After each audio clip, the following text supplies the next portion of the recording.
nag-guide ako ni Ma'am Angeli, may mga pointers naman siyang sinabi sa akin how to do it right and careful planning tsaka strategy. I think the next medyo okay naman na siguro the next.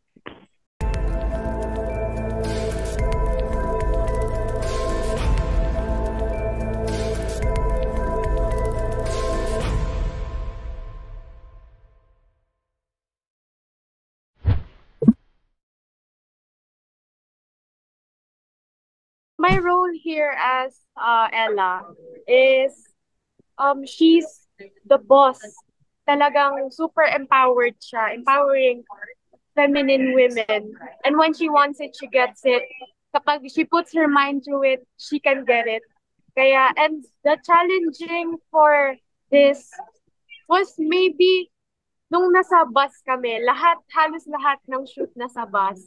And yung sa mga tingin-tinginan lang, kailangan kita yung nuances, yung impit ng boses hanggang sa lakas ng boses. And ayun po yung challenge.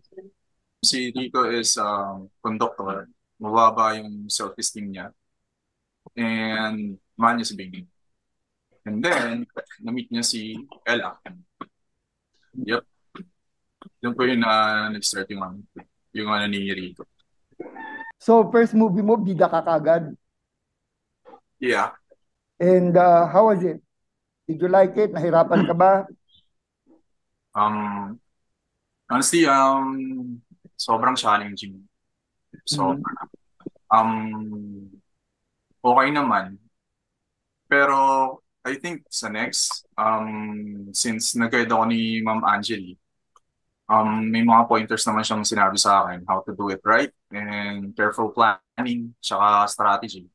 I think the next medyo okay naman na siguro the next. So, meron ka ng susunod na assignment? Not at the moment. Okay. So, how is it working with Angeli? Hindi ka ba niya itunuring na baguhan considering na mas matagal siya sa'yo in the business? Na-surprise ako kasi sobrang gentle so si Ma'am Angeli. Napaka-giver niya. Hindi niya ako dinistance. Talagang nag-reach out siya sa akin tapos um tinuro niya sa akin na you have to do this, you have to do that, and do the consent, and lahat tinuro niya sa akin. So, with that, sobrang thankful ako kay Ma'am Angie sa lahat ng mga tinuro niya sa akin na set on the day of the shoot.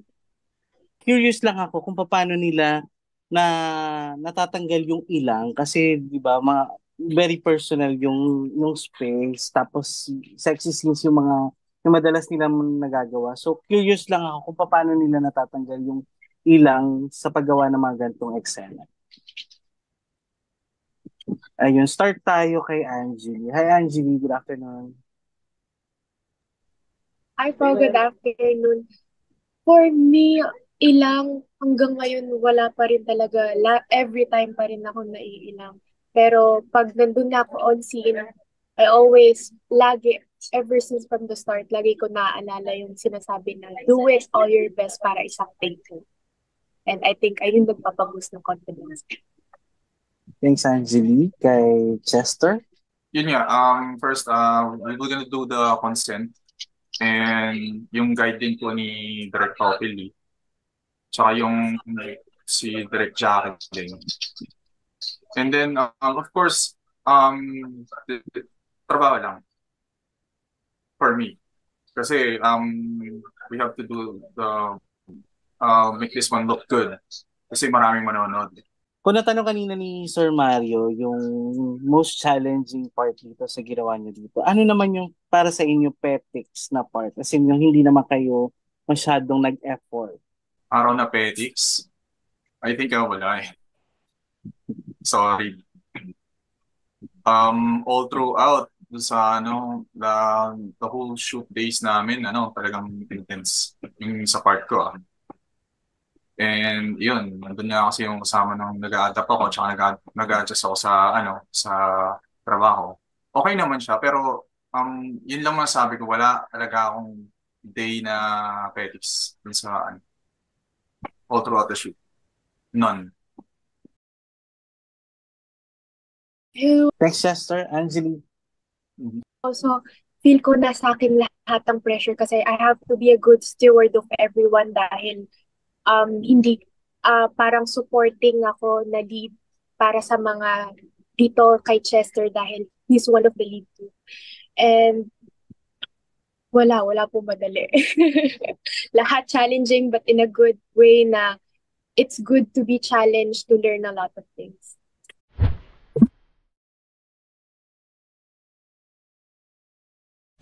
Exactly. Yes. Yes, I'm willing to do it. Na-enjoy ko naman yung trabaho. Right now, gusto ko pa rin matuto. Tsaka mag-grow dito sa company. Yun po. I hope na mabigyan naman ako ng role na iba naman. But I'm thankful kapag binigyan pa rin ako ng mga ganitong role. Forever thankful for all the blessings that people gives me.